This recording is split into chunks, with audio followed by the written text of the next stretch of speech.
Deus, obrigado por essa manhã, louvado seja o teu nome. Nós te bendizemos, Pai, por tua graça.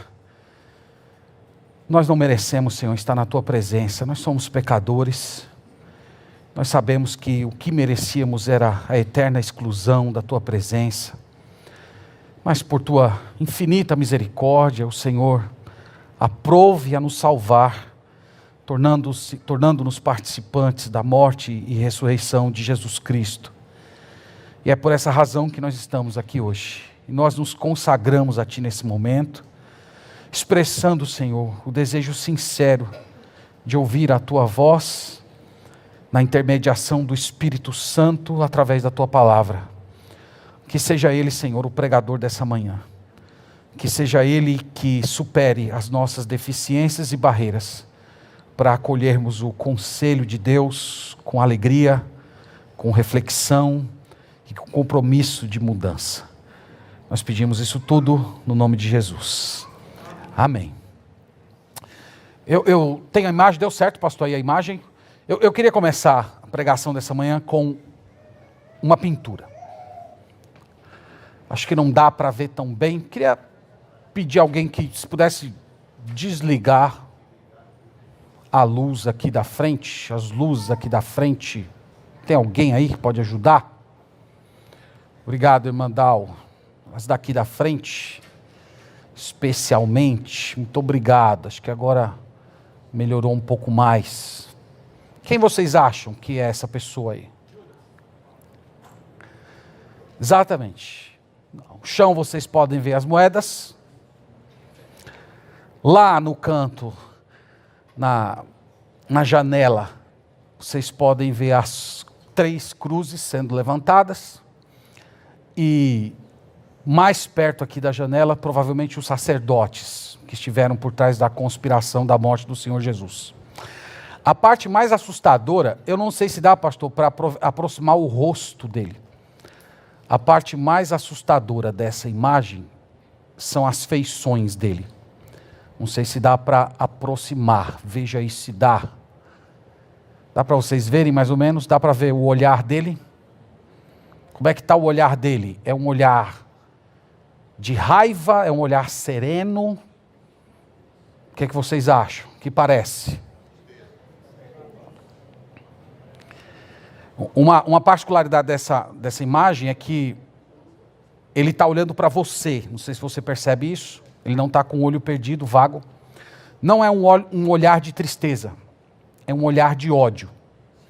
Mas, ao mesmo tempo, as mãos tensas na cabeça insinuam desespero. Quem pintou essa imagem foi um artista brasileiro na década de 1880. E ele chamou essa imagem de O Remorso de Judas. E eu acredito que ele conseguiu perfeitamente captar o sentido do remorso. O remorso é uma mistura de desespero com ódio.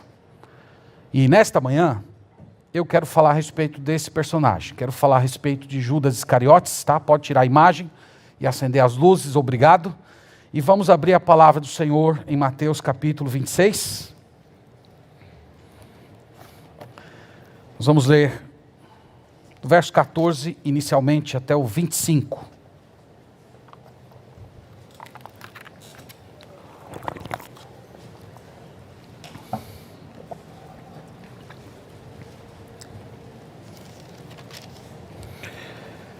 Mateus 26, verso 14 ao 25. A palavra do Senhor diz o seguinte: Então, um dos 12, chamado Judas Iscariotes, indo ter com os principais sacerdotes, propôs: Que me quereis dar, e eu vou-lo entregarei. E pagaram-lhe 30 moedas de prata. E desse momento em diante, buscava ele uma boa ocasião para o entregar. No primeiro dia da festa dos pães asmos, vieram os discípulos a Jesus e lhe perguntaram: Onde queres que te façamos os preparativos para comeres a Páscoa? E ele lhes respondeu: Ide à cidade ter com certo homem e dizei-lhe: O mestre manda dizer: o meu tempo está próximo. Em tua casa celebrarei a Páscoa com os meus discípulos. E eles fizeram como Jesus lhes ordenara e prepararam a Páscoa. Chegada a tarde, pôs-se ele à mesa com os 12 discípulos. E enquanto comiam, declarou Jesus: em verdade vos digo que um dentre vós me trairá. E eles, muitíssimo contristados, começaram um por um a perguntar-lhe: porventura sou eu, Senhor? E ele respondeu: o que mete comigo a mão no prato, esse me trairá. O Filho do Homem vai, como está escrito a seu respeito, mas ai daquele por intermédio de quem o Filho do Homem está sendo traído. Melhor lhe fora não haver nascido. Então Judas, que o traía, perguntou: acaso sou eu, mestre? Respondeu-lhe Jesus: tu o disseste. Verso 47 até o verso 50 diz o seguinte: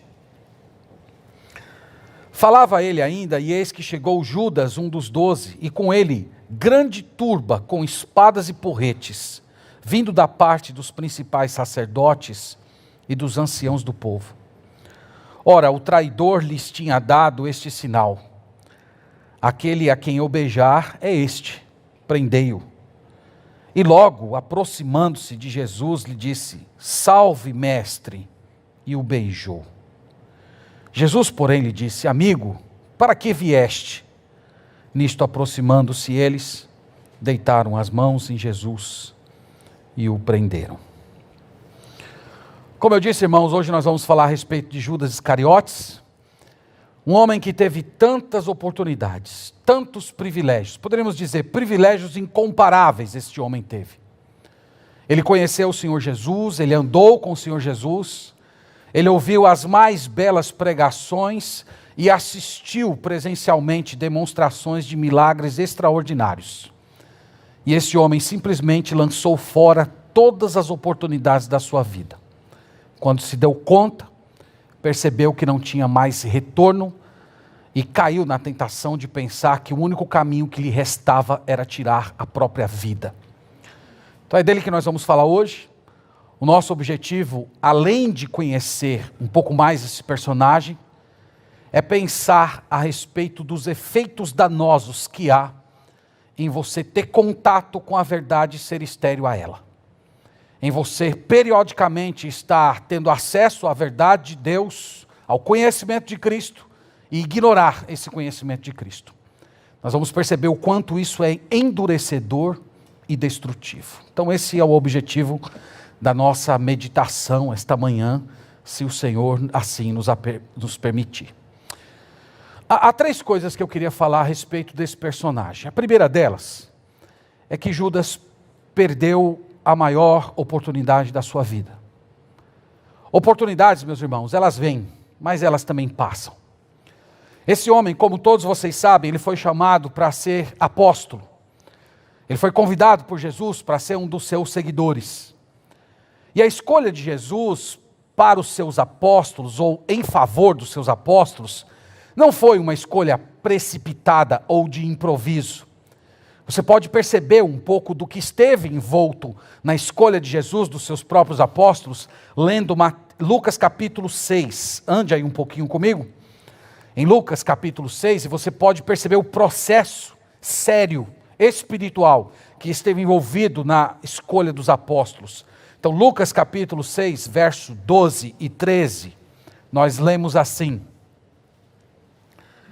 naqueles dias, retirou-se para o monte a fim de orar, e passou a noite orando a Deus. E quando amanheceu, chamou a si os seus 12 discípulos, ou chamou os seus discípulos, e escolheu 12 dentre eles, os quais deu também o nome de apóstolos. Então não foi uma escolha aleatória, não foi uma escolha precipitada. O texto sagrado diz que o Senhor Jesus passou uma noite inteira em oração.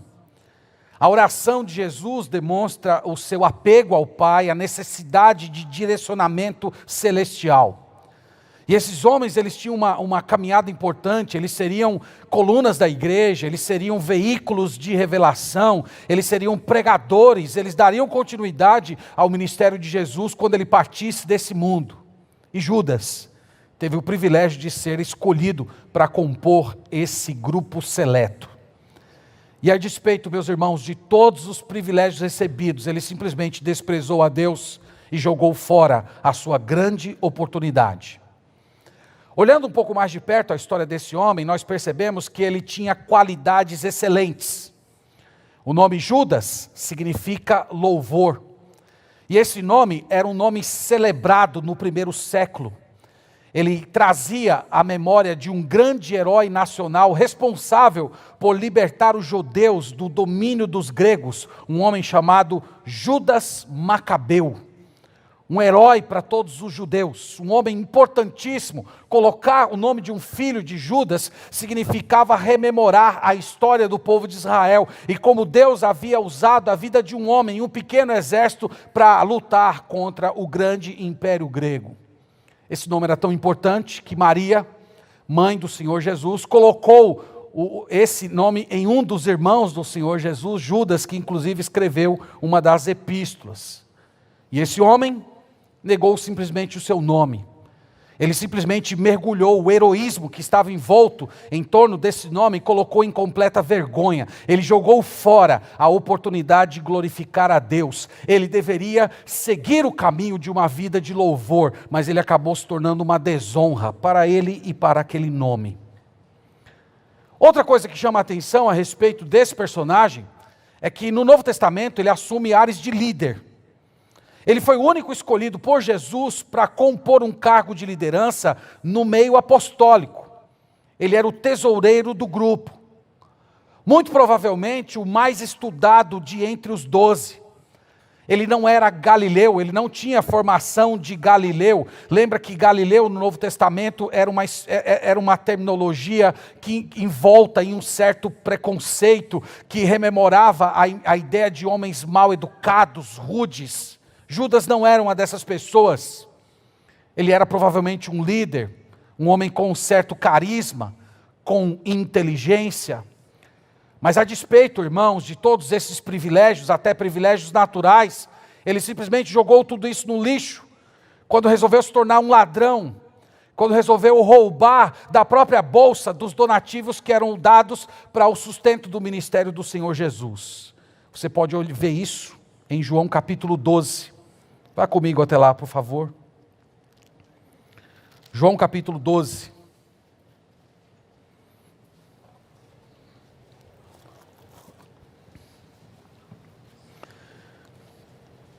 João 12, do verso 3 ao 6, diz: Então Maria, tomando uma libra de bálsamo de nardo puro, muito precioso, ungiu os pés de Jesus e o enxugou com seus cabelos, e encheu-se toda a casa com o perfume do bálsamo.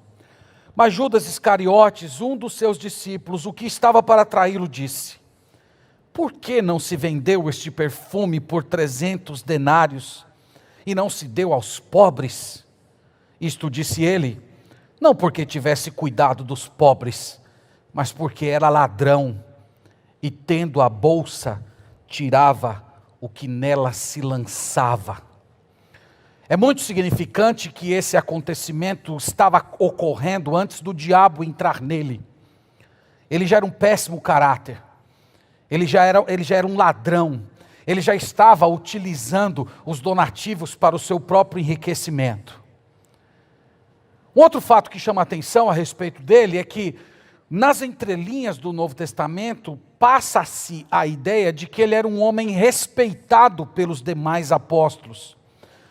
Nós percebemos isso no relato bíblico, quando é demonstrado que ninguém suspeita que Judas estivesse fazendo alguma coisa errada. Se você olhar comigo João capítulo 13, é só caminhar um pouco mais aí, nós percebemos essa ideia nas entrelinhas do relato do Novo Testamento.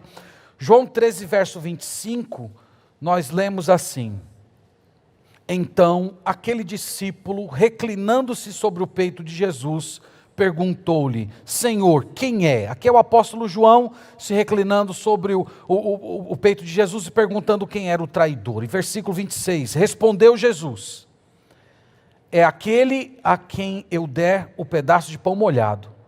Tomou, pois, um pedaço de pão e, tendo-o molhado, deu-o a Judas, filho de Simão Iscariotes. E após o bocado, imediatamente entrou nele Satanás. Então disse Jesus: o que pretendes fazer? Faz-o depressa. Nenhum, porém, dos que estavam à mesa percebeu, a fim de que lhe disse isso. Pois como Judas era quem trazia a bolsa, pensaram alguns que Jesus lhe dissera: compra os mantimentos para a festa, ou lhe ordenara que desse alguma coisa aos pobres.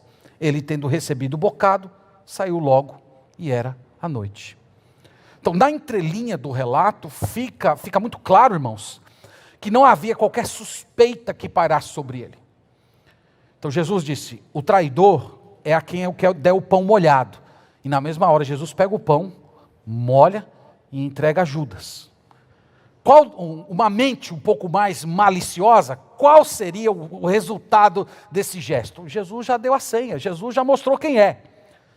Mas esse homem, ele tinha um bom testemunho aparente entre os demais discípulos, que mesmo com todas essas senhas, eles ainda não desconfiaram.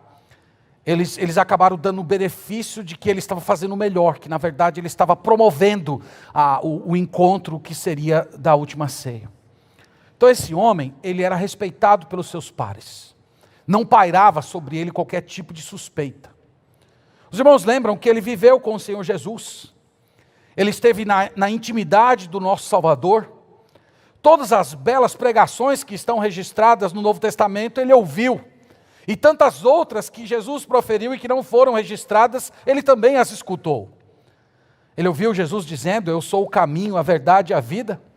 Ele ouviu o Senhor Jesus pregando: eu sou a porta. Ele viu Jesus fazendo diversos milagres. Ele ouviu Jesus dizendo: eu sou o bom pastor dá a vida pelas suas ovelhas. Irmãos, esse homem conviveu com Jesus por mais de 3 anos. Ele ouviu coisas maravilhosas, ele ouviu mensagens transformadoras, ele assistiu multidões inteiras se convertendo a Jesus. No entanto, ele mesmo não teve uma experiência de conversão verdadeira com Jesus Cristo. Ele perdeu a maior oportunidade da sua vida.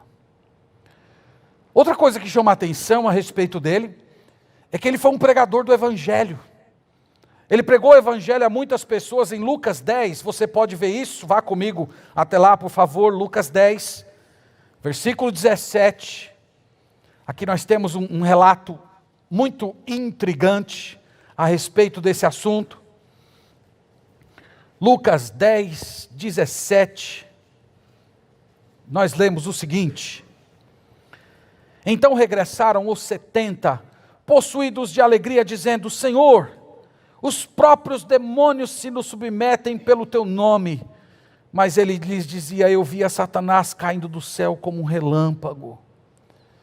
Aqui os 70 enviados por Jesus para pregar o Evangelho estão voltando cheios de alegria com as transformações, as conversões e os milagres que ocorreram através desse ministério. E quem estava entre esses 70? Quem estava entre esse grupo de pessoas regozijantes pelo fato de verem milagres acontecendo através da pregação deles? Judas Iscariotes estava entre eles. Então você pode imaginar esse homem andando pelas cidades pequenas ao redor de Jerusalém, dizendo: o rei prometido está entre nós, o Messias chegou, vocês podem se arrepender e crer nele. Ele salva, nós podemos ter esperança. E ele provavelmente viu pessoas se convertendo através dessa mensagem dita por ele mesmo. E enquanto isso, ele próprio não teve uma experiência real de conversão a Cristo. Ele ouviu Jesus dizendo: há descrentes entre vós. Ele ouviu Jesus dizendo: nem todo o que diz Senhor, Senhor entrará no reino dos céus, mas aquele que obedece a meu Pai que está nos céus. E muitos naquele dia hão de dizer: Senhor, no teu nome fizemos milagres, expulsamos demônios, profetizamos, e eu lhes direi explicitamente: apartai-vos de mim, eu nunca vos conheci. Ele ouviu essas pregações, E mesmo assim o coração dele não se comoveu, ele nunca se rendeu a Jesus. Você que está aqui esta manhã, você que já ouviu a respeito de Jesus, você que já ouviu a respeito do Evangelho, que sabe que Jesus tem a mensagem de salvação, de perdão, de vida eterna, de nova vida, de alegria perene. O que é que você tem feito com essa mensagem? Há muitas pessoas que são parecidas com Judas Iscariotes nesse aspecto. Conhecem a respeito de Deus, podem até mesmo ter algum tipo de experiência religiosa, mas simplesmente é um conhecimento que não produz mudança. É um entendimento que não produz quebrantamento. E essas pessoas, sem perceber, elas estão trilhando a mesma estrada de Judas Iscariotes, tendo um contato completamente estéril com as coisas espirituais. O fim dessas pessoas nunca é bom. Quanto mais ouvintes a respeito de Deus e ao mesmo tempo infrutíferos, mais o coração vai sendo endurecido pelo seu próprio pecado e a palavra de Deus vai se tornando vazia, inócua na sua própria experiência. Judas desprezou as oportunidades. E você, o que você vai fazer com as oportunidades que Deus está lhe dando? O que você vai fazer? Essa história te coloca diante dessa questão. Segundo lugar, além de perder todas as oportunidades, Judas cometeu o maior erro de sua vida. Ele traiu o Senhor Jesus Cristo. Mas antes de trair o Senhor Jesus Cristo, evidentemente, ele traiu o seu próprio nome. Aquele que nasceu para ser um tributo de louvor, ele traiu o Filho de Deus.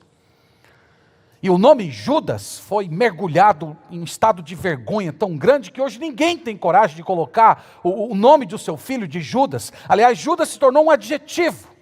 Se tornou uma forma de você ofender, xingar uma pessoa. Ele transformou algo glorioso em vergonhoso. Ele traiu tudo que Deus deu a ele. Ele traiu o seu próprio talento. Além de ser chamado por Deus para ser apóstolo, ele era responsável por administrar os donativos que sustentavam Jesus, os discípulos e os pobres. Ele mostrou-se materialista, colocou o seu coração no dinheiro e não em Jesus.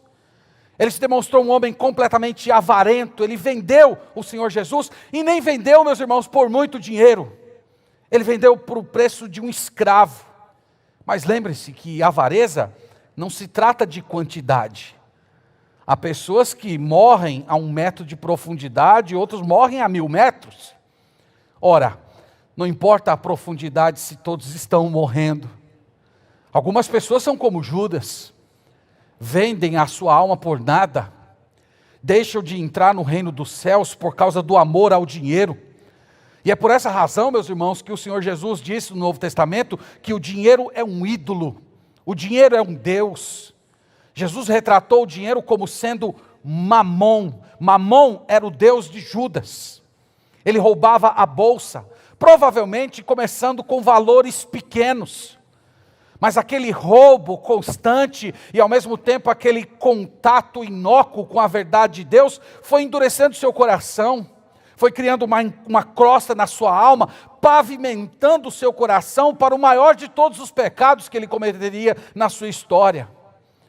Então, ao invés dele usar o seu talento para o bem do nome do Senhor, para o louvor da glória do seu nome, ele usou para aumentar o seu rendimento à custa de roubo. E ele cometeu o maior de todos os pecados. Ele traiu o Senhor Jesus. Meus irmãos, o Senhor Jesus o amou e o chamou. E a história bíblica conta que na última semana o Senhor Jesus estava andando em direção a Jerusalém. E ele entrou em Jerusalém enquanto era saudado pela multidão que cantava Hosana nas maiores alturas, bendito o que vem em nome do Senhor. E foi provavelmente naquele momento em que o Senhor Jesus estava sendo saudado por Jerusalém, em que Judas procurou os homens que queriam ver Jesus morto, especialmente os saduceus e os fariseus, e ele se ofereceu para entregar Jesus. Ele sabia que Jesus estava numa posição em que a prisão dele era praticamente inevitável, então ele resolveu ganhar um pouco de dinheiro com isso. E ofereceram a ele 30 moedas de prata. E nós lemos no início da pregação, lá em Mateus, que a partir de então, ele buscava ocasião oportuna, isto é, o Getsemane não foi a única ocasião, ele já estava procurando situações, estudando momentos, para que ele conseguisse colocar Jesus numa posição de fragilidade, longe das multidões, e eles simplesmente poderem entregá-lo. E depois desse evento, ele volta, retoma ali o seu lugar no posto dos apóstolos, e a próxima cena da história bíblica é Jesus no cenáculo com os seus discípulos, e ali os seus discípulos se metem numa discussão tosca a respeito de quem era o maior dentre eles, e imagina Judas participando dessa discussão, e o Senhor Jesus então tira as suas vestes, cinge-se com uma toalha, toma bacia e começa lavando os pés dos seus discípulos. E Jesus já sabia que Satanás havia entrado em Judas. Jesus já sabia o que ele tinha feito. Foi o mesmo Jesus que disse para ele: o que você tem de fazer, faça logo. E você consegue imaginar essa cena? Jesus lavando os pés de Judas Iscariotes. Consegue imaginar o Senhor Jesus ajoelhado, lavando os pés em sinal de humildade daquele que havia acabado de vender a sua própria vida? A história bíblica prossegue, dizendo que Pedro simplesmente se nega a deixar Jesus lavar os seus pés, e Jesus o repreende, mas logo depois Jesus começa a se angustiar e olha para os seus discípulos e diz: olha, um dentre vós irá me trair. E todos ficam muito entristecidos e começam a se perguntar: quem, Senhor? E cada um dos apóstolos vai perguntando: sou eu, Senhor, sou eu, Senhor, sou eu, Senhor. E Jesus diz: olha, aquele a quem eu der o bocado molhado, esse é o que vai me trair. Então você imagina cada um deles dizendo: sou eu, Senhor, sou eu, Senhor, sou eu, Senhor. Até que chega em Judas Iscariotes, e ele cinicamente faz a mesma pergunta: sou eu, Senhor? Jesus disse: tu disseste. Essa afirmação, tu disseste, no Novo Testamento, era uma figura de linguagem de afirmação. É conforme você está dizendo. É isso mesmo. É você em pessoa. E Jesus, em seguida diz: o que você tem de fazer, faça logo. E a partir de então, tomado por Satanás, esse homem vai preparar os soldados com seus porretes, paus, e comunicar os sacerdotes. E depois que ele sai, o Senhor Jesus dá um novo mandamento: assim como eu vos amei, amai-vos uns aos outros. Ele começa a falar da sua partida para os discípulos. É nesse contexto que ele diz aquelas palavras lindas de João 14: não se turbe o vosso coração, credes em Deus, credes também em mim. Na casa de meu pai há muitas moradas. Se não fosse assim, eu vou-lo teria dito. Pois eu vou preparar-vos lugar. E quando eu vos preparar lugar, eu voltarei e buscarei vocês e levarei vocês para que onde eu estiver, estejais vós também. E Jesus fala a respeito do Espírito Santo. Jesus relembra-os que o Espírito seria dado, o Consolador, queria lembrá-los, queria acalentá-los. E no capítulo 17, Jesus ora depois pelos seus discípulos. E uma frase muito interessante que ele diz na sua oração, ele diz assim: Senhor, eu guardei todos os que me deste. Nenhum deles se perdeu, apenas o filho da perdição, para que se cumprisse a Escritura. E depois ele cantou um hino, seguiu para o Monte das Oliveiras, de lá foi para o Getsemane, e tomado de profunda tristeza, ele chama os seus discípulos para orar. E ele curva o seu joelho no chão e começa a clamar: Pai, se possível, passa de mim este cálice. E ele se levanta, volta, os seus discípulos estão dormindo. E ele diz: como é que pode vocês dormirem numa hora dessa? Vocês não podem vigiar comigo nem por uma hora. E Jesus volta de novo. Pai, se possível, passe de mim esse cálice, mas não seja conforme eu quero, seja feita a tua vontade. E Lucas sinaliza que um anjo veio consolar Jesus.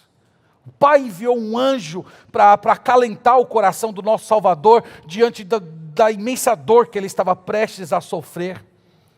Até que chega um certo momento que ele acorda os seus discípulos e diz: olha, se levantem, porque o traidor está se aproximando. E chega uma multidão com tochas, porretes e paus, liderados por Judas Iscariotes. E esse homem avança um passo à frente da multidão, dá um beijo no rosto do Senhor Jesus de modo traidor, dizendo: salve, mestre. E quase que no último lampejo de esperança, Mateus sinaliza isso. Ele diz, Jesus diz: amigo, por que vieste? E Lucas sinaliza uma outra frase que Mateus não colocou: com um beijo traz o Filho do Homem. Então a turba lançou mão do Senhor Jesus e o prendeu. E aqui, meus irmãos, Judas estava, além de perder a maior das suas oportunidades, ele também estava cometendo o maior de todos os pecados. Ele traiu Jesus Cristo, o Salvador. Ele entregou aquele que veio morrer pelos nossos pecados. Mas a história dele não termina aqui. Quando você acha que a coisa não pode piorar, sempre pode se tornar um pouco pior. Ele não somente perdeu as oportunidades, cometeu o maior de todos os erros, mas ele também recusou a maior oferta para a sua vida. Eu falo do perdão de Deus. Vamos voltar para Mateus 27. Eu quero destacar, esse é um ponto muito importante na narrativa que às vezes passa despercebido, numa leitura apressada. Mateus 27.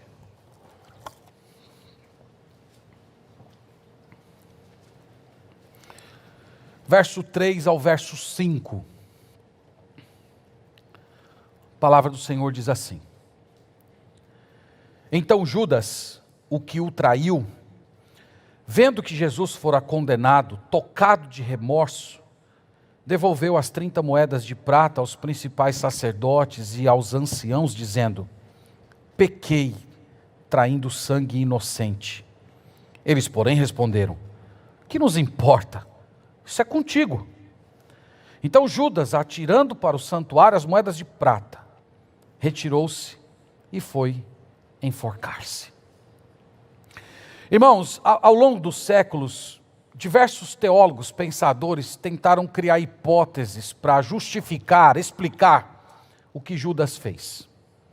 Tem uma linha que eu gosto de chamar de o Judas revolucionário. Essa linha basicamente observa Judas como uma espécie de um nacionalista. Então ele teria traído Jesus porque ele acreditava que, pelo fato da multidão estar ligada ao Senhor Jesus, então ele cria que se Jesus fosse preso, a multidão toda iria se revoltar, ia soltar Jesus, proclamá-lo rei e começar uma guerra contra os romanos e o reino de Israel seria restaurado. Há uma linha que trata Judas como um revolucionário. Então, nesse sentido, ele seria uma traição do bem. Ele estava fazendo isso por propósitos maiores, superiores. Ele acreditava que se Jesus fosse preso, a coisa ia ferver em Jerusalém, a revolta contra o Império Romano iria acontecer. A segunda teoria eu gosto de chamar de o Judas desencantado. Essa ideia vê mais ou menos Judas tratando Jesus como uma espécie de um político, e durante um certo tempo da vida ele depositou de fato uma confiança de que Jesus era tudo aquilo que dizia ser. Mas ao longo dos anos ele foi se desencantando, e ele percebeu o seguinte: olha, eu passei 3 anos seguindo esse homem, e eu estou vendo que não vai dar em nada, então eu vou pelo menos tentar uma indenização aqui no meu processo de desligamento. E aí ele então teria traído para colocar um dinheiro no bolso. E tem uma teoria um pouco mais acadêmica, que eu gosto de chamar de o Judas robotizado. O que é o Judas robotizado? É aquela visão de uma predestinação fatalista. Havia uma profecia de que haveria um traidor. Esse traidor era o filho da perdição. E Deus simplesmente, arbitrariamente, foi lá e selou Judas. E Judas, nessa visão, na verdade, ele não é um culpado, ele é muito mais vítima de um Deus caprichoso que, para fazer com que os seus decretos se cumprissem, elegeu um homem contra a sua vontade para que ele fosse o traidor do Filho de Deus. Irmãos, a Bíblia não nos leva a pensar em nenhuma dessas hipóteses. Judas andou com Jesus, Judas foi chamado por ele, e a Bíblia diz que deliberadamente ele traiu o Senhor Jesus Cristo. Ele é 100% responsável. Ele é um homem, ele em nenhum momento teve a sua liberdade violada por Deus.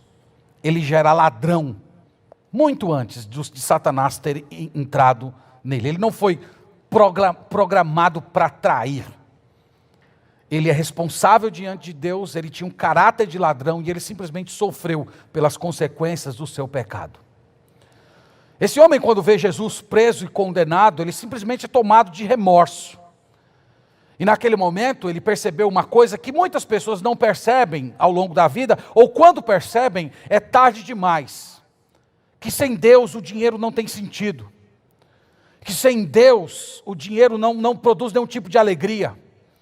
Que ter carro, ter casas, ter status, uma conta robusta, não fazem sentido para você se a sua alma está em desespero.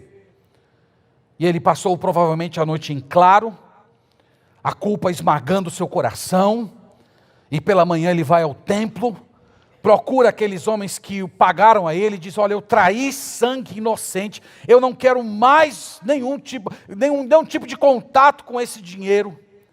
Mas ali no templo ele não ouve nenhuma palavra de conforto. Tudo que ele escuta é: olha, isso é problema seu, isso é contigo, foi você que quis vender, foi você que aceitou o dinheiro. E aqui nós percebemos, irmãos, que ele não experimentou arrependimento verdadeiro. Esse sentimento dele não passava de remorso.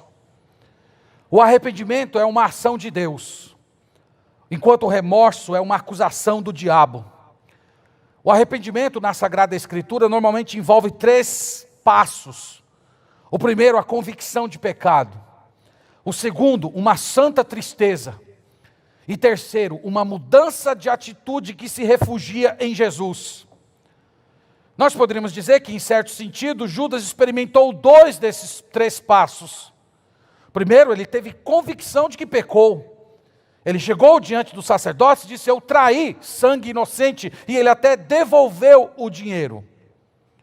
Tem algumas pessoas que são assim. Tem algumas pessoas que vivem incomodadas com os seus pecados. Tem pecados que tiram a sua paz, que tiram até mesmo o seu sono. Mas toda a experiência da pessoa se resume a isso. Judas foi além. Ele teve uma profunda tristeza. Ele ficou desesperado. Ele devolveu o dinheiro, ele estava esmagado por sua dor interna. Mas o que faltou, irmãos, aqui foi o fundamental, faltou o terceiro passo: dar as costas ao pecado e voltar-se para Deus. Ao invés de se voltar para o Senhor em arrependimento, ele preferiu o suicídio.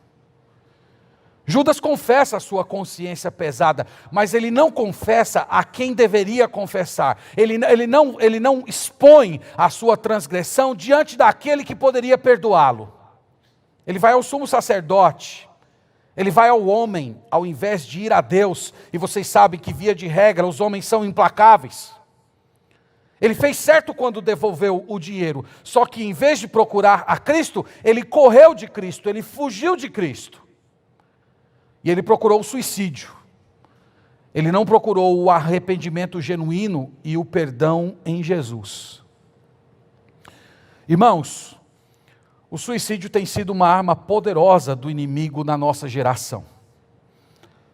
Os dados são muito escondidos da nossa sociedade. Não há muita publicação a respeito desse tema.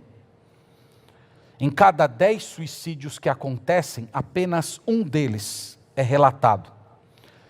De acordo com a Organização Mundial da Saúde, são 3.000 suicídios por dia, 1 a cada 40 segundos, e para cada pessoa que se suicida, há pelo menos mais 20 que cometeram tentativas de suicídio.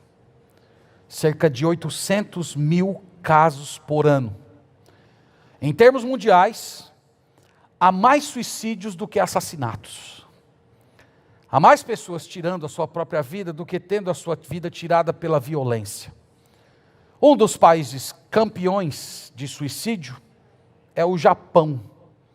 Há um best-seller, inclusive, que está na cabeceira de muitos japoneses que ensinam 10 modalidades de suicídio, como você tirar a sua vida com relativa tranquilidade.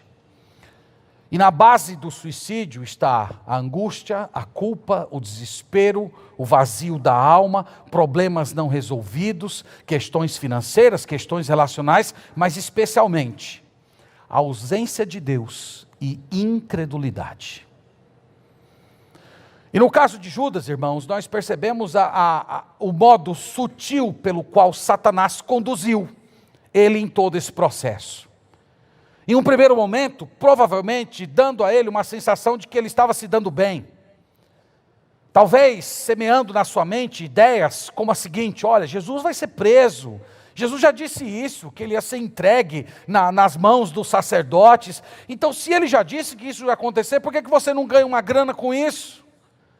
Você não vai alterar o rumo das coisas? Ele já havia dito previamente que ele seria preso.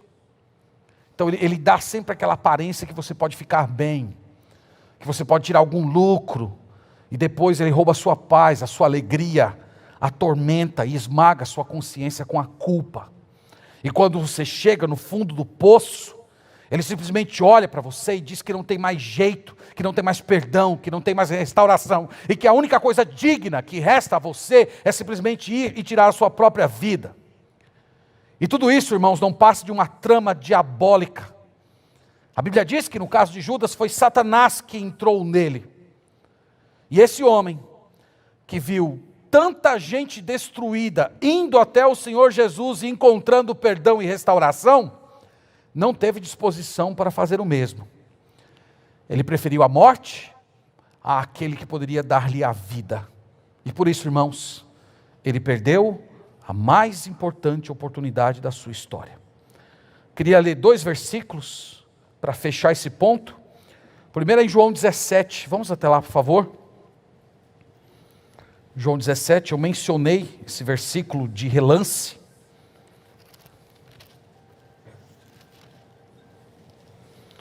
João 17.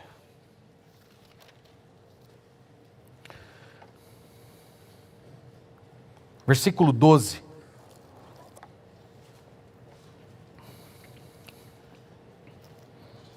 Diz assim: quando eu estava com eles, guardava-os em teu nome, que me deste, e protegi-os. E nenhum deles se perdeu, exceto o filho da perdição, para que se cumprisse a Escritura. Segunda referência é Atos capítulo 1. Verso 25.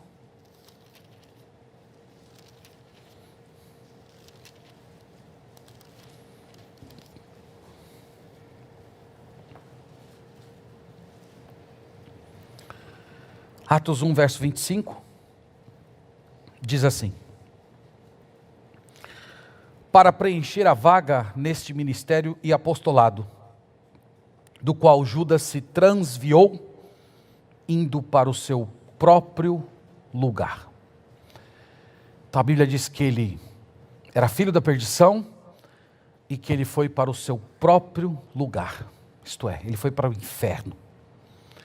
Esse homem nunca se converteu verdadeiramente. No final das contas, esse foi o grande problema da sua história.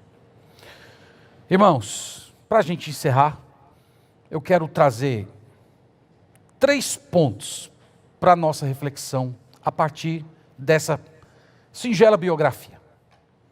Primeira, é possível você estar no meio do povo de Deus, receber bênçãos de Deus e não ser convertido. É possível. É possível você passar anos na igreja. É possível você viver uma vida, até em certo sentido, com alguma ética, correção, uma integridade exterior, mas mesmo assim nunca ter tido uma experiência real de conversão na presença do Senhor. Judas mostra isso. Ele teve todo tipo de experiência religiosa. Ele teve certas experiências religiosas que a maioria dos cristãos verdadeiros nunca conhecerão ao longo da vida.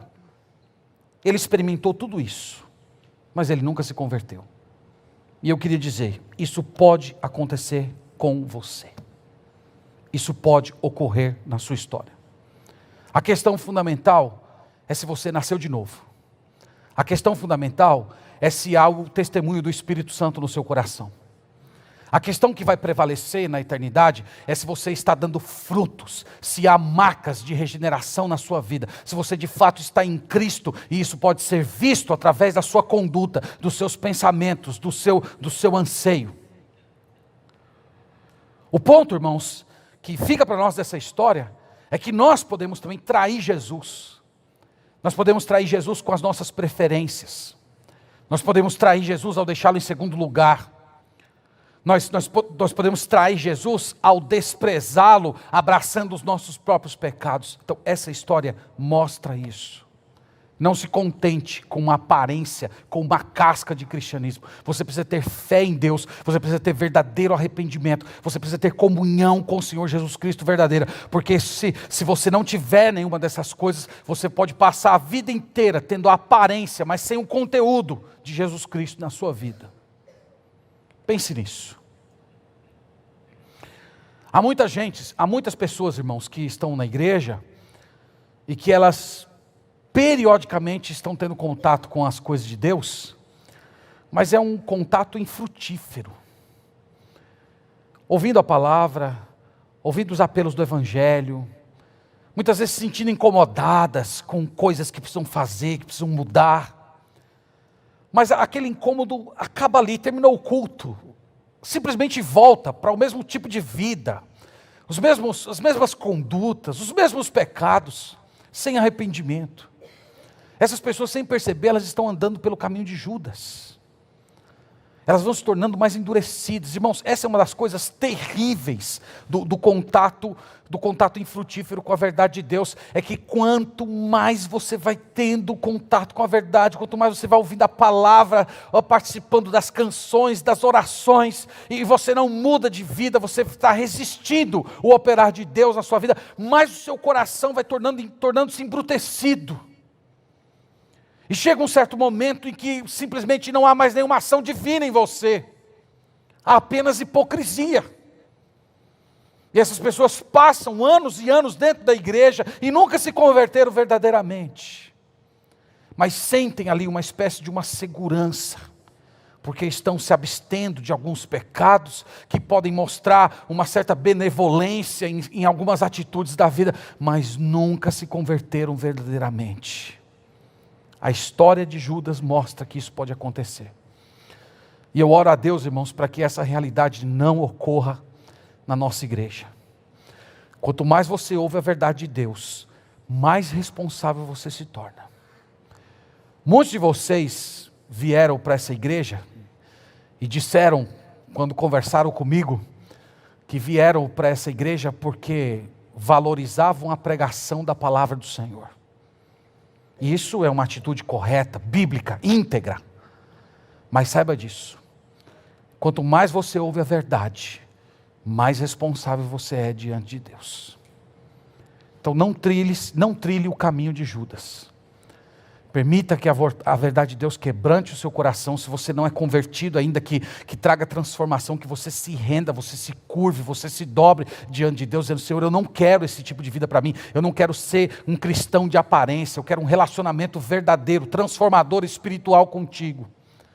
E você que já é convertido, não resista à obra de santificação do Espírito Santo. Se arrependa, acolha a palavra de todo o coração, busque a face de Deus até que a imagem de Cristo seja forjada no seu rosto. A segunda ideia que eu quero destacar, a título de conclusão, é que a cobiça mata. Antes do diabo entrar em Judas, irmãos, ele já era cobiçoso, ele já era ladrão. A cobiça mata. cobiça destrói. Desejar aquilo que não é seu, ou quem não é seu, é simplesmente destrutivo para a sua alma.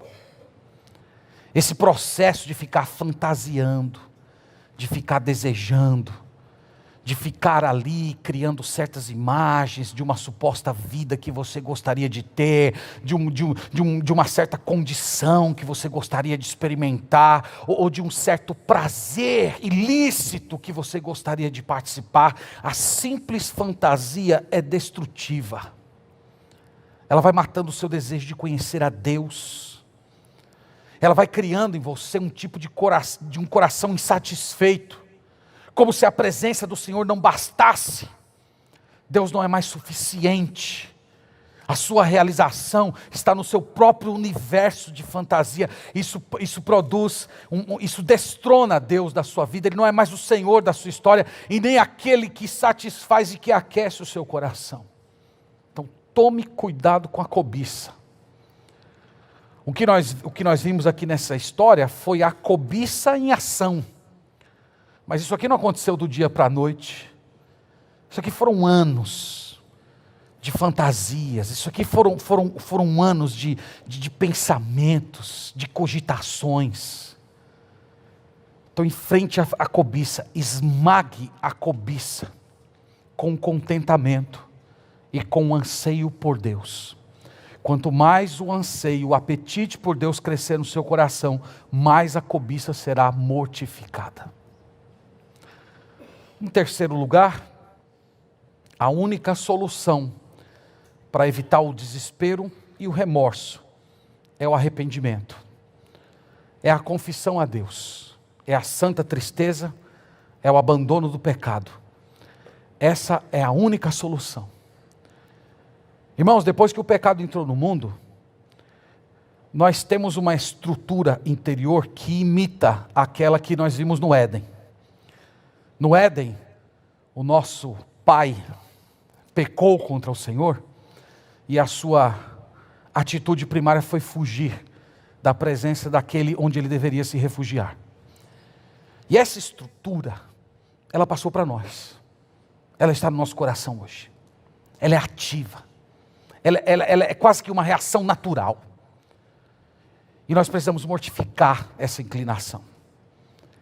Então não fuja de Deus. Não fuja do arrependimento, não fuja da confissão, não fuja do Senhor.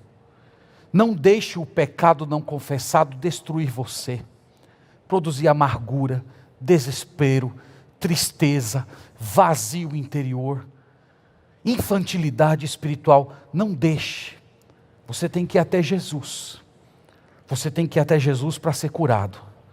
Você tem que ir até Jesus e confessar. Eu já falei muitas vezes isso aqui na igreja. Nós temos que voltar a Jesus confessando o mesmo pecado.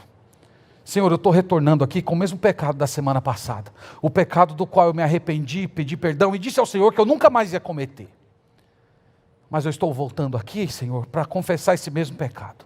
Eu não tenho para onde ir, só o Senhor tem palavras de vida eterna, só o Senhor pode me perdoar. Eu sei que Jesus Cristo pagou o preço dessa transgressão, e novamente eu me arrependo, eu continuo me arrependendo. Evidente que isso não é uma licença para você viver em hipocrisia, mas é uma postura de luta ativa contra o seu pecado, e de educar o seu coração para não fugir de Deus. Então viva assim. Se confessarmos os nossos pecados, Ele é fiel e justo, para nos perdoar os pecados e nos purificar de toda injustiça. Que nós embracemos, irmãos, esta manhã essa verdade e corramos para o Senhor. E nunca corramos daquele que nos ama, nos perdoa e morreu por todas as nossas transgressões repetidas.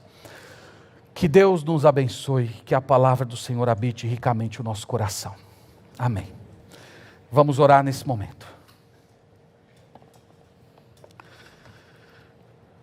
Nós te agradecemos, Senhor, por ler a Tua palavra e por receber a instrução divina, que muitas vezes nos chega através de exemplos inspiradores, mas também por meio de condutas aterrorizadoras. E é com esse sentimento, Senhor, que nós nos aproximamos. Nós olhamos, Senhor, na estrutura da alma desse homem e percebemos os nossos próprios pecados. Nós sabemos que tudo o que havia nele também de alguma forma está dentro de nós. Que nós também temos o potencial de trair, de destruir, de mentir, de enganar, de viver em hipocrisia. E nós dependemos, Senhor, exclusivamente da Tua graça para superar todos esses pecados. E é por isso que nos refugiamos no Senhor essa manhã, pedindo perdão pelos nossos pecados, pedindo por transformação interior, pedindo que o Teu Santo Espírito continue nos incomodando e ao mesmo tempo produzindo em nós um anseio, um apetite por Te buscar. Eu oro, Senhor, por aquelas pessoas que têm ouvido semanalmente o Teu conselho, mas têm se recusado a atendê-lo. Eu oro pelas pessoas que estão ouvindo a pregação semanalmente, mas continuam fechadas em si mesmos, se recusando a se converter a Ti. Oh Senhor, tenha misericórdia, Pai. Tenha misericórdia. Quebranta os corações. Quebranta os corações pelo Espírito Santo, concedendo a essas pessoas um santo temor, que conduza elas a se refugiar em Cristo imediatamente para receber perdão. Livra-nos, Senhor, da cobiça, do efeito destrutivo desse pecado. Ajude-nos, Senhor, a repreender a nós mesmos todos os momentos em que fantasiarmos aquilo que não temos, aquilo que o Senhor nos deu.